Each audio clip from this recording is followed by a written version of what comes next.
What is educational conservatism? Allan Bloom lived from 1930 to 1992. He was a philosopher and a classicist. He authored the definitive translation of Plato's Republic in English. He also wrote The Closing of the American Mind, which was a national bestseller and enormously influential on the American university.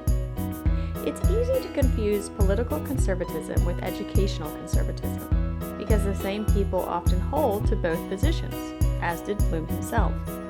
But educational conservatives think that we need to conserve our traditions and historically important sources of knowledge. We do that by continuing to teach newer generations about the content of these traditions. What does that kind of education look like?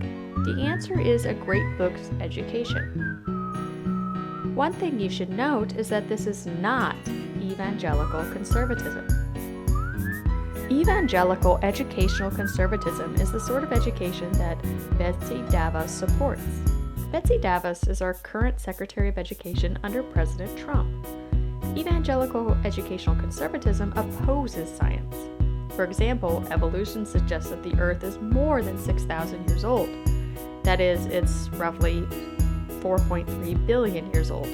Evolution suggests that God didn't literally create humans, as the story of Genesis depicts. Educational conservatism is different. A great book's education requires the study of science. A key claim is that we need to conserve the Western tradition. This tradition starts with Plato and Aristotle in ancient Greece and proceeds to our present time. This tradition includes universal features of the human condition and natural rights. What is in the great books is a description of human nature that is objectively true. This is not simply Western culture, but universal culture, since what is culture is found in something that all people share. This tradition is what makes the West unique. We entered the modern period by breaking tradition in favor of reason. An objection to educational conservatism is ethnocentrism. Bloom assumes that the features of great books' education are universal, when in fact they are not. This education would exclude great works by important thinkers such as Chinese or Islamic thinkers. In contrast to educational conservatism, it might be best to adopt an egalitarian principle in general education requirements.